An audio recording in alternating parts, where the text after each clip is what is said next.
On today's episode of the Live Free and Ham podcast, we'll continue our series on the role of a technician in ham radio. Specifically, we'll explore whether digital FM modes can be considered real radio. Welcome to Live Free and Ham podcast. It's our bi-weekly show, covers everything related to ham radio in New Hampshire, New England, and beyond. Welcome, and if this is your first-time listener or you're a returning one, we appreciate you listening to us. If you enjoyed any of our content, we kindly ask for your support by leaving a review on iTunes or your preferred podcast platform. Your feedback does mean a lot to us, and it helps promote the show. For those that wish to financially support our podcast, we have a Patreon and a Buy Me Coffee link available on our website. And as always, you can visit our website at livefreeandham.com, catch up on past episodes, browse our latest merch, and follow all of our social media accounts. And again, from all the hosts, we thank you for your continued support as always. So let's get into today's show. I'm your host, Eric, or one of the hosts, I should say, call sign N1JUR, and I'm joined by... Yeah, my name is Ryan, call sign W1SNH. And I'm Todd, call sign W1STJ. I'm sure we've all been busy. I know we've had to shift this recording date around a couple of times just because our lives have just been... overwhelming us, but what have you guys been doing ham radio wise? Well, it's mostly one thing I've been doing, which is a lot of fun, is hunting POTUS. And that's been a lot of great fun. So spinning the antenna around and kind of figuring out who I can pull in and working them and moving on to the next one. And so it's always a lot of good fun. Loving the hunting. Yep. Yeah, I've been watching FedEx and waiting for my equipment to arrive. Yeah, that's what I've been doing ham radio. I haven't done much, just talking on the repeater. Haven't had a lot of time to get on the HF bands, but I'm hoping once I get my flex, that'll give me some more opportunities because I'm not always in the shack and I always have this downtime. So, and I'm looking forward to going out. I'm going to Mississippi on Wednesday, and I plan to activate my third park down there, hopefully. Sweet. Ryan will be, yeah, I'm sure. Yeah, very cool. Yeah. If I happen to get my radio up in my shack, we'll hopefully, I've been getting the itch again. I got to go out and hook up that antenna secretly and bury the cable. But I was in the midst of tearing it out of the shack here to let another fellow ham, give it a shot to test it out. He's been testing a couple of different radios to figure out which one he wants to buy. But my week for ham radio has been sort of like Todd's. I haven't been waiting for FedEx, although I wouldn't mind. But my dad's been in hospital for knee surgery, and I've been, talking with him on ham radio for the couple of local repeaters where he's at, and, let him borrow my HT that doesn't get so much use. So, light radio, not a whole lot. I've been itching to get out and do POTA myself, but I just, too much going on and not enough time to really kind of just enjoy it or putting something together. So, I'm hopeful that next week, we'll have a little bit more time to play radio for sure. All right. Well, so, we've been already plugging away at this, talking and starting this series out with, what it means to be a technician, kind of exploring the avenues of, what technician license can give you. And so this week we're kind of diving into the digital side of ham radio. We talked to analog, a little repeaters, hopefully gave you a lot of good suggestions to how to get plugged into the hobby and start, using your newly minted, technician license. But this week we're going to talk about digital modes, and this primarily focuses on the 2 meter, 70 centimeter FM digital modes that we talk about. Some of them are Fusion, DMR, D-Star. If all of those ring a bell or it's just something new to you, we'll try to kind of encompass a little generalized coverage of what those mean and how and what they can do to benefit you. But ultimately, we really just kind of want to just do a high level set of that. And then, we're going to talk a little bit about our experiences. What have we done in the hobby with the mode, and share some of the stuff that we've, experienced using those modes. And then, we're going to talk about the taboo topic. I'm sure, if you've been a technician for a while, you've had a conversation with, maybe an older Elmer or someone else in the club And the conversation came up while saying that, digital modes, they aren't real radio, that type of thing. We're going to talk a little bit about that and see, kind of what our thoughts are. And, hopefully we'll spark a little bit of conversation with you guys, and, we can keep the thread going on our Discord. So let's kind of frame this out a little bit. If you've never dealt with the digital side of, your technician license, and we're talking, those modes that we mentioned earlier, let's kind of just do a quick frame out of what is digital. And so for those that are used to analog and analog repeaters and using, those type of modes, I mean, all really digital is, the method and how we're delivering, our voice through the radio to over RF to another, repeater or another device. And then beyond that, you can kind of take it to the level of, now transmitting that information across the internet and to other locations around the world and talking to other hams in other locations. So digital kind of exploded for, a bit when I got into the hobby. A lot of it was, pretty exciting to see and be a part of, because I could now talk to, France or Italy or Germany or any of those, locations just by keying up my small little HT into, a local repeater that might have a digital mode running, or, buy a little add-on device and, boom, you're now up and running on your shack and using all those modes. So, from you guys, where have you, what has your experience been with the digital modes and playing around with them when you started in the hobby, and kind of, share a little bit about those experiences and what modes you might have played with? Yeah, absolutely. I remember specifically when I was a technician, I was at the local candy store, and I wanted to upgrade the Baofeng. I wanted to get a fancier radio. And instead of at that point getting a dual mode, analog digital HT, I ended up getting a mobile unit for the car. And the person at the candy store gave me some good advice. He's like, well, around here in New England, the predominant digital mode is Yaesu Fusion.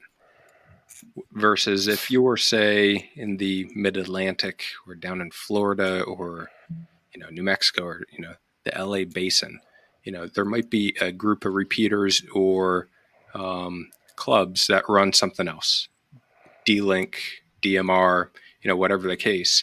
And so that would definitely influence which brand you buy. You may want to put a ICOM mobile in your car versus a Yaesu. But for our area, he, and correctly so, advised me to get the Yaesu, which I did. So predominantly for me, it's been a Fusion networks and Fusion net chats. So it's been great. There's several of them around the area, and over the past 3-4 years here, I've connected with many of them. But that's the direction I've gone. I do own a radio capable of D-Link, but have done very little with it. So cool. How about you, Todd? Yeah, I'm a Fusion guy. I didn't really know when I became a technician. All I know is I got my Yaesu 70, I think that's what it was, and it was digital. And I didn't know. I just thought digital was better than analog. I knew nothing. I'm like, oh, if it's analog and digital, it's got to be better, right? So once I got it, I did the same thing. I got onto some local nets and figured out what it was. And the repeater I used was the Goffstown repeater, and that was hooked up to the Fusion and the internet, and I figured out a way to change the to what link it was on, so I could remotely change it to like America's link, but it's basically on the Wolfpack for most of the time. So that's where I started going on nets and stuff. They have a Friday net every Friday. I think it's at 8:30. And it's a pretty big net, and we get people from all over the place. One time they even got the Yaesu guys from Japan join that net, so that was pretty cool. But and then the other time I use digital is on our repeater. We have a Yaesu on our club repeater, and Eric and I sometimes will be getting scratchier at a range, and we'll just switch it over to digital just so we can understand each other. So that's another positive thing on it. But that we don't have internet on that one, so that one's just using the digital mode. Right. Yeah, and it's kind of funny. I kind of in the same camp as you guys. I mean, I've way before, we kind of met and been a club. And when I first got my ticket, I had a Yaesu FT470. And if anybody knows what that looks like, that was when their first dual band radio came out. And it was like literally 18 inches long from the point of where you're connecting the antenna to the bottom of the battery. And it was, it was a beast in terms of carrying it around, but it didn't have any digital modes. The only thing that was really available at the time for me was what we call ILRP, IRLP, Internet Relay Linking, protocol, or what we now sort of know today as Echolink. And so me being a computer geek, I was like, dude, Echolink, awesome. Well, we can just install a Windows program and, get on the internet. And Echolink at the time was really only just like peer-to-peer for me. And it was very rudimentary in terms of how you connected to people. It wasn't like a vast network. And nobody was doing anything, connecting Echolink to any of the repeaters. So, fast forward, I come on the scene, in the past 3 years. And all of a sudden, it's like Echolink is like the norm. And, if you don't have it connected to a repeater, you can't, connect. And the protocols themselves, I really haven't, and I'm a lot like you guys, I really haven't been outside of the Fusion camp because, I love Yaesus no matter how much I complain about them sometimes or, wish that they would improve their, feature set. But they've always been just kind of the mode I've always, radio I've always used, manufacturer I've always used and loved. So yeah, Fusion was kind of where I went. And so when I dove into the Fusion, like Todd did, you'd find repeaters that would have that, and you try to connect to it and see how far you could get by pressing that little wires X button on the radio that, you don't know what it does. And you read the manual, it gives you this, open world to, talking to different people and, from coast to coast or worldwide. So it's pretty cool. Now, with your experience with, we'll use Fusion as an example since all of us kind of play around. Do you feel like it was an easy turnkey kind of solution? Because there's obviously other modes that are digital as well that we all have heard, or you may have heard or watched YouTube videos on. Do you find that Fusion is pretty straightforward and pretty easy to use and play with? I would say yes. I mean, it's pretty straightforward, especially being near several repeaters that have it available.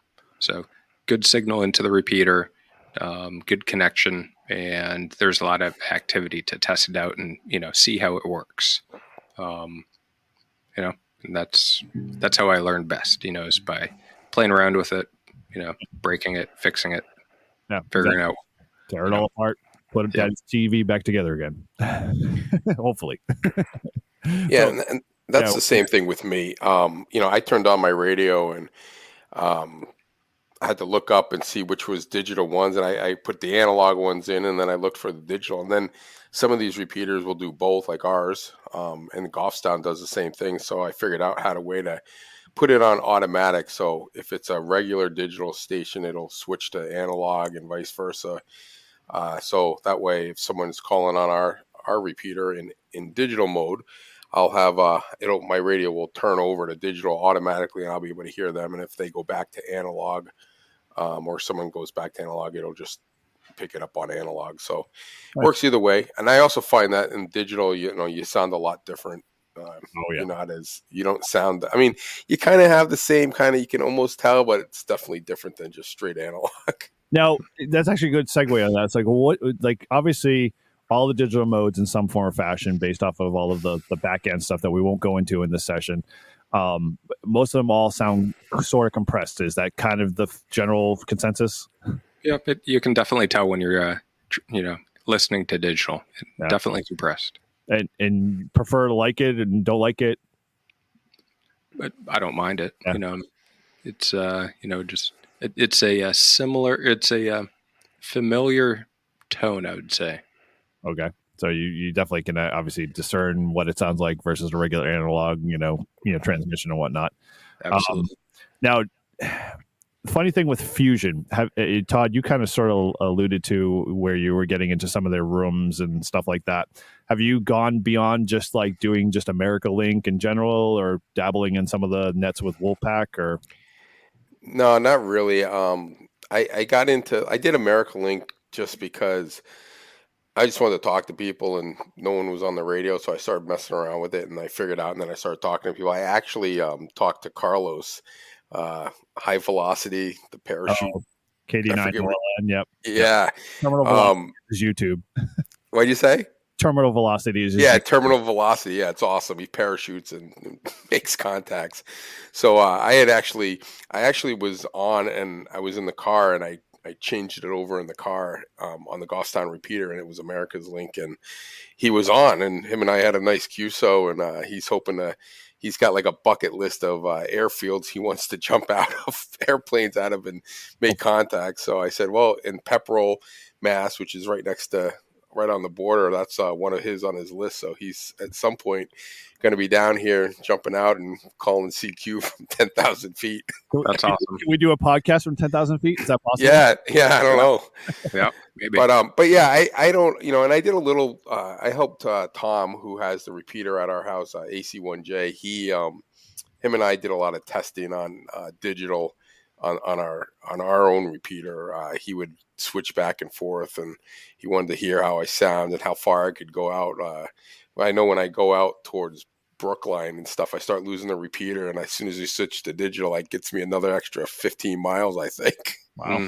But the thing with digital too is like it just goes away. It doesn't have that fading. It's like you either have it or you don't. There's no in between.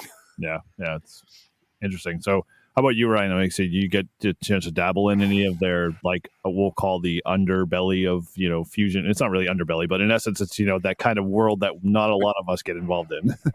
In some ways, it's kind of overwhelming. So, I mean, there's just so many different rooms and groups, and which one should you connect to, and which one's active, and which one has, similar likes. So it's... well, first, while you're actively driving or trying to connect to one, that's one thing. After I had the digital mobile radio in the car, I ended up going with a hotspot at home. Okay. And my first one was I got a hat that I put onto the Raspberry Pi and put Pi Star on, and that you can run wide range of digital modes on it. But I spooled up Fusion and connected, and so that actually helped a little bit, because then you had a menu pull down and you could see various categories on the computer screen and sort through it easier, I thought. Yeah. And then you can use the handheld on a low wattage on 440 all around the house. So that allowed it to switch up operating locations quite a bit. So now, here's my question to you: is now that you had that hat capability, how much did you pick up the HT to actually use the mode? Were you pretty, active with it, or was you just kind of try it a couple of times and it just, went over the corner like a lot of my projects?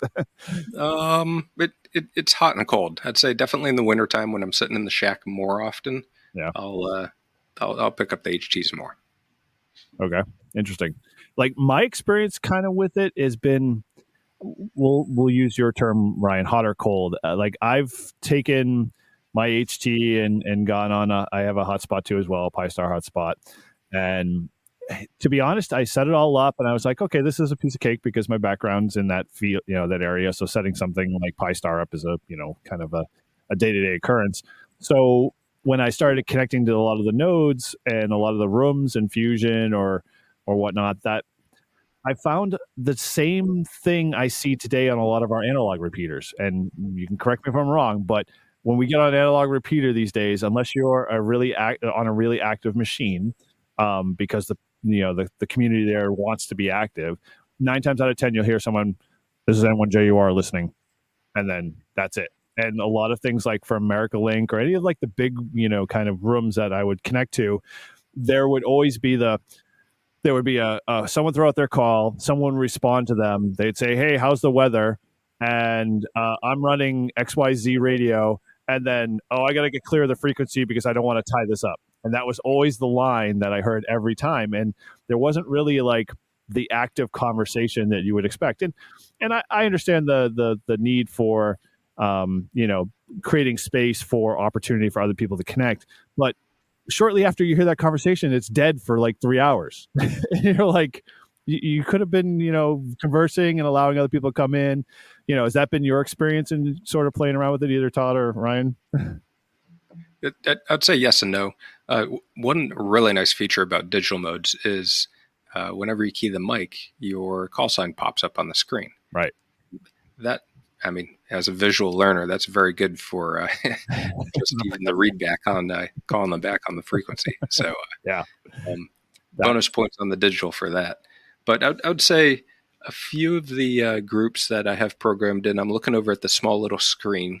That's so on the Pi Star, there's if anyone keys up the mic on that specific group, it'll show their call sign, and it's select. So I can see, oh, he just PTT'd the group. So it's always flashing at me. So I do see a lot of activity on it. Mm-hmm. It's just a matter of me now just turning the HT on and hearing what they're saying. Right. So yeah, it's funny because you got a comment, Todd, at all about the your experience with America Link? Okay, all right. So I would say, it's very interesting because that's kind of where I started, and when I was fooling around getting back into the hobby, that's kind of where I was trying to use with repeaters, and then I realized that it was a taboo, that you shouldn't be using repeaters always to be able to engage those rooms because it ties up the repeater for whatever reason. I don't know. So I kind of just did like everybody else did, got a hotspot or built a hotspot and connected to those rooms and started playing around. But then my experience was sort of the same thing that I was experiencing in the repeaters. Now the benefit to that is like I got to experience and talk to hams outside of my general regional area, which was awesome. And when I got that one or two people to have a further conversation outside of what's the weather and what you're doing with your radio, it made the experience that much more enriched. But I think those are the same people that kind of felt the same way. It's like, well, we have this resource, let's start using it. I think one of the things where that fell short with the digital modes for me is as I started to get excited about it and trying to get people on board to do it more, the response came back as, oh, digital modes. Well, I really like analog. Analog sounds so much better. It's more real, it's more real radio. And I'm like, it kind of like dumbfounded me. And I just kind of sat there and went, yeah, well, it sounds different, but that's no different than, someone who's CW only to voice. I mean, have you guys ever ran into any of those experiences at all? Well, originally you'd ask the question or pose the question of, is digital real HF? Oh, is it real ham radio? I would say yes.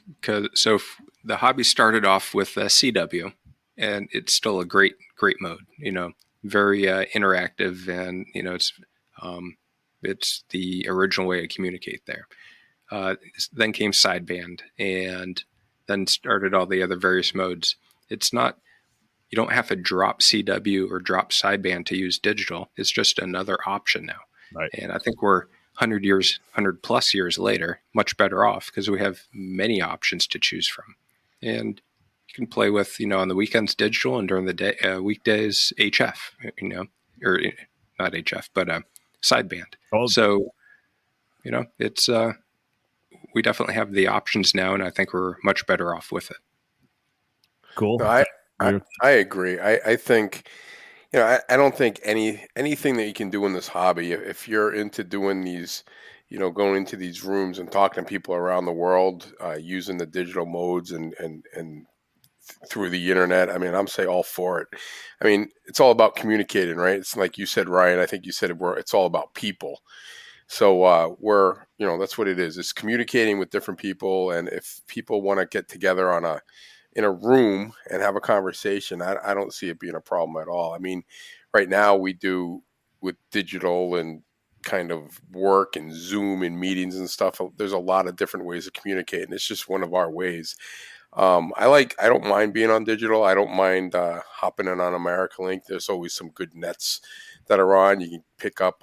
There's some learning things. I know that New England has a fusion. I think it's Sundays at 3 is a fusion tech night or tech net. That's what it is, a tech net.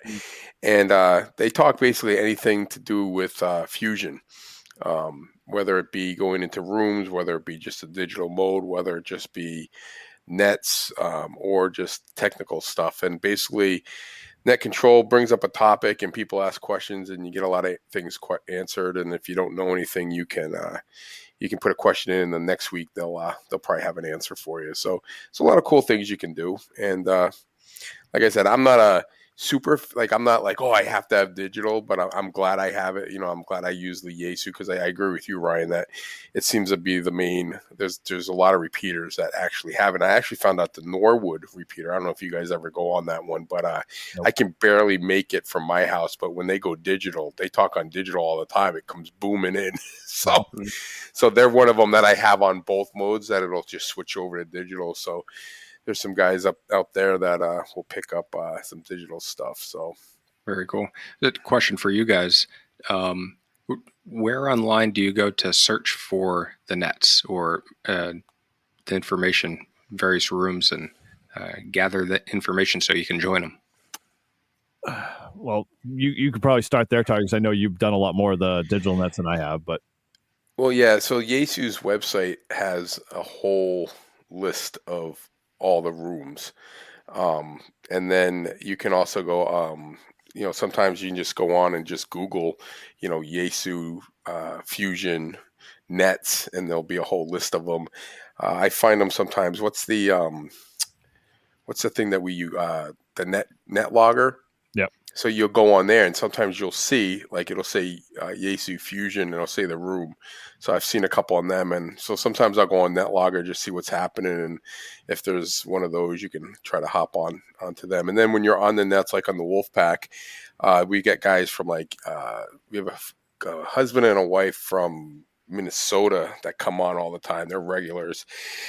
So they'll talk about their Fusion nets, and we have a couple guys from Canada that try to get us to go on their nets. But I know on Yaesu that there's a whole list of them, and there's hundreds of them, and some I don't know how. I know America's Link is probably the most popular one. There's a couple in Texas that are really big. I think it's called Nexus Texas or Texas Nexus or Texas Nexus, yeah. Yeah, that's another big room with a lot of activity. But you can also create your own room, and you could have your own private room and have a bunch of people from all, your friends from all over can get in there and have a QSO just using your own private room. So it's kind of cool.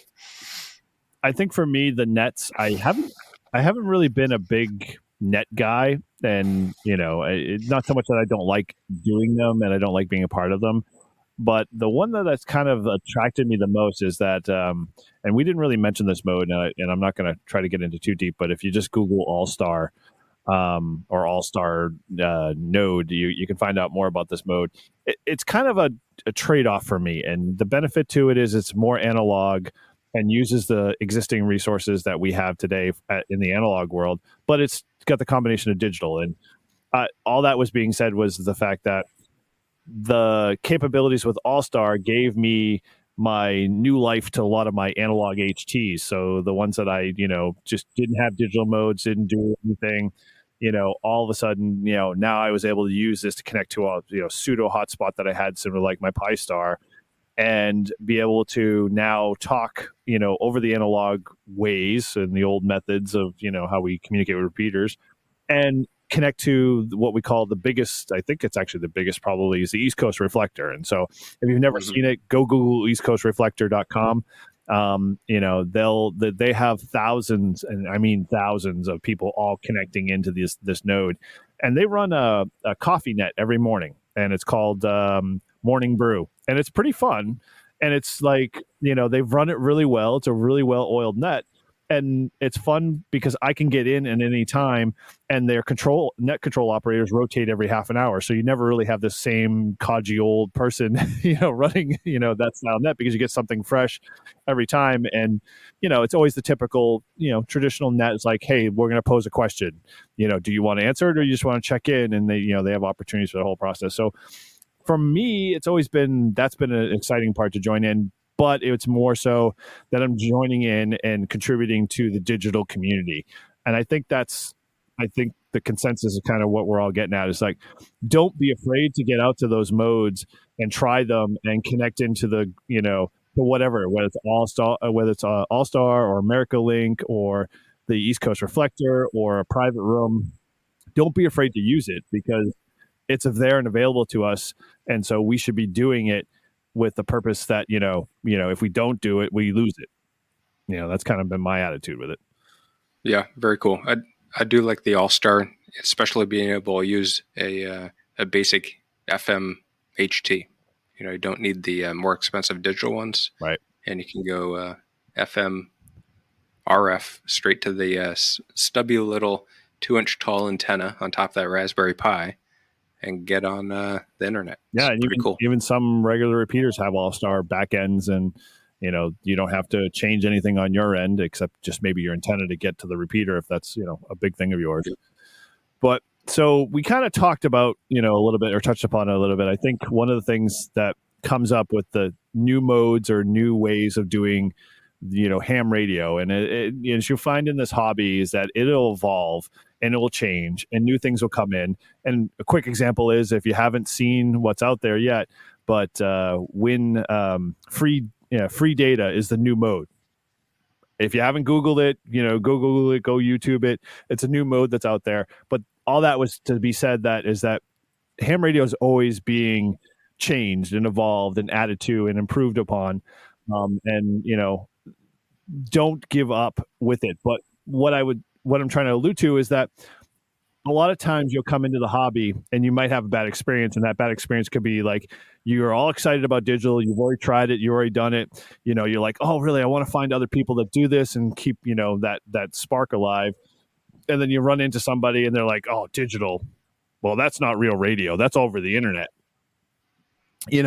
What would you say to that new ham or that technician that's been totally excited about the hobby and playing around these digital modes, and someone says to them, well, you're not doing real ham radio? Well, what would be your response to them, and how would you frame it? Well, I'd correct them and say it's definitely is real ham radio, because in order to use it or to participate with it, you need to have a HT in your hand or a mobile digital radio in your car. So you've just made an investment into that hardware, and it's just another option that it offers you to connect with people. So definitely investigate it, learn how it works, find that specific net or chat group that you like connecting with, and run with it. Yeah, I would, I like to use analogies, and I'd go back to my other hobby, my RC flying.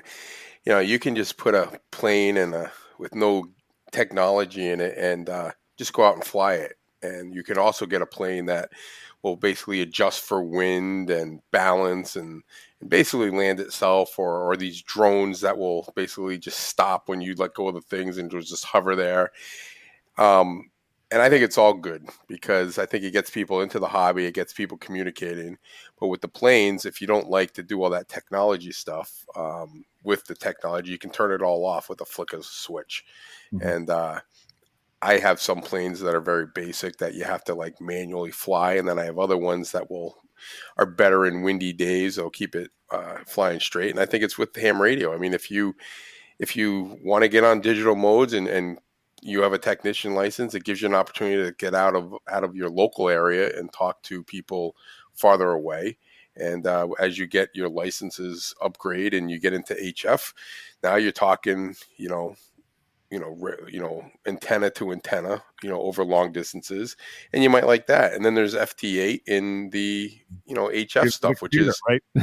Well, right. I mean, so it is. I mean. And again, I don't think there's any right or wrong or what is or not ham radio. I think if you're doing something that uses your license and you're on the frequency that you're licensed to use and you're communicating, then it's all good to me. So I'm not one of these guys that says this is ham radio, this isn't ham radio, or that's not real ham radio, or you need CW.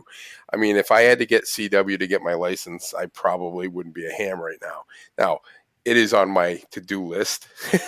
someday I want to be able to do CW and at least make a contact, right?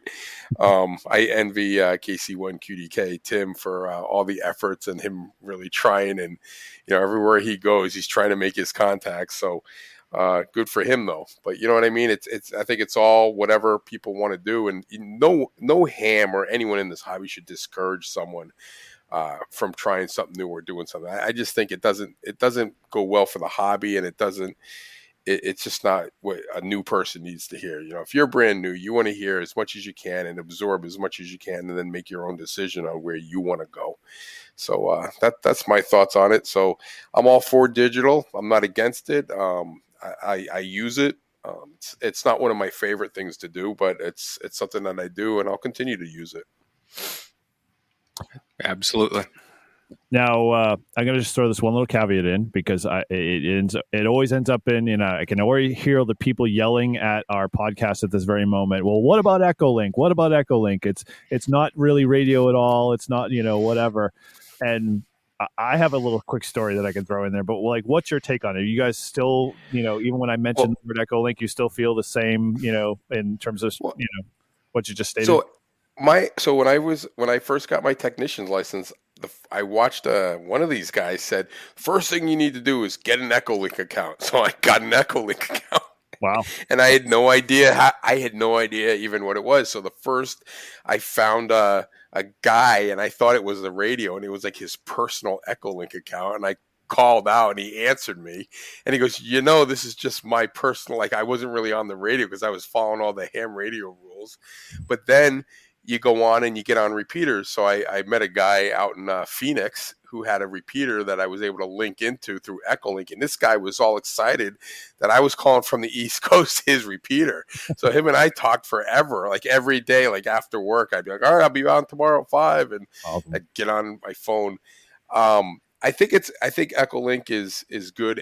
It's just another form of technology. I mean, Eric, your dad's down at the Cape, and when we had Echolink hooked up to our net, he was able to join us from the net. I joined our net from St. John and the Virgin Islands using Echolink, which is kind of cool.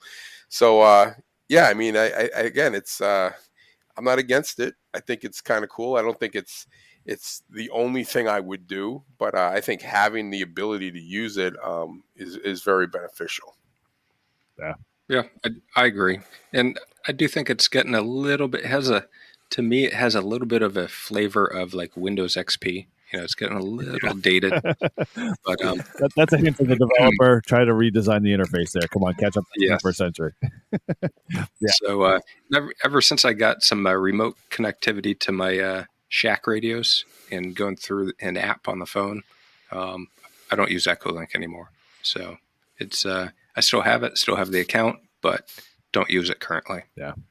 Yeah, and actually, you kind of stole my thunder there, Todd, about my dad. But in essence, I wholeheartedly agree. It's another mode for hams to be able to communicate, no matter whether or not they're picking up an HT or they're physically pressing a PTT button, on a radio. It's important because, in essence, it's about communication. That's what we're all about, right? And so whether we're communicating over the RF waves, or we're communicating RF waves to the internet, or just straight from our computer to another computer to come out on the other end on RF, it's still all radio, and it's still all fun, and it's still awesome to be having all of these available modes and be able to play in any one of them when we feel like it, no matter what. And I think as a technician, and if you're just trying to figure out where you're supposed to be and what you want to play with, start with Echolink. Figure out what there, because again, it's a computer program. It's on your computer. You can load it up, and you can be off to the races in a matter of minutes or half a day to get the account set up. But don't listen to the naysayers. Don't listen to the people that say poo-poo the it's not real ham radio. I think all of us agree that, everything is ham radio as long as you're using your ham radio license to be able to communicate with another person, whether it's, down the street or halfway around the world. Well, I also don't think you can get Echolink without a legal call sign. Right. Correct. Yeah, you can't log into it. Yes. Yep. So to use Echolink, you have to have a license. So. Yep. I think Echolink's best thing for it is really being if you can connect it to the repeaters and people who want to join the nets. Like let's say for an example, let's say that you're been a club member up here in New Hampshire for 20 years and you relocate to Florida and now you can't get on the net anymore. We do a daily net. Maybe you want to still talk to your buddies up there. Echolink's the way to do it. Yeah. So. Yeah, I mean, a good example. I'm a net control operator once a month for a repeater down in Mass, and they have an Echolink node, and there are 3 or 4 people that check in from Florida, New York, and the Cape all through Echolink to check in, with a simple, I'm passing traffic or I have no traffic. That's, what they do every week religiously, but that's how they do it, and it's awesome.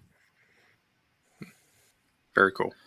Awesome. All right. Well, hey, I think, all of us, our consensus is that, if it's radio, whatever mode it is, don't be afraid. Get out there and try it. Play around with it. Find people that love the hobby and love every aspect of it. And, just try it. Don't be afraid. If there's someone poo-poos you or gives you a hard time, just spin the dial, as they say. Find something new. Go to a different place. You eventually find your people. You'll eventually connect in. So if you're a technician, don't give up. Keep the course and, continue to listen to us because, in essence, we're here to support you. We want to be part of, your growth and give you tips and tricks and anecdotal information all about the hobby because we all love it just as much as, you as well and what it draws you into. We want to continue to stoke the fires in that sense. So, we'll wrap this up and we'll say, we appreciate you. Obviously, thank you for being part of Lift Free and Ham Pod. Again, we truly value your support. We'd love to hear about your unique technician journey. Please share your experience on our Discord. You can find our link on our website. Please join it, contribute, let us know what you think. Our digital mode's great. Are they not? What's your experience with them? Share with it. Let's continue to build that conversation and continue to, share and learn from one another. And as always, you can connect with us in the following ways. First one and foremost is visit our website, livefreeandham.com. You can always follow us at Instagram at Live Free and Ham Podcast. And then the last thing is you can always get in touch directly with our hosts. And you can do that obviously via my email address is n1jur.nh@gmail.com or n1jur.com. Yep, or you can contact Ryan at w1snh.com. And my website is w1stj.com, or my email is w1stj.nh@gmail.com. All right. Well, hey, thank you again for listening to us. And for all of us at Live Free and Ham, 7-3. 7-3.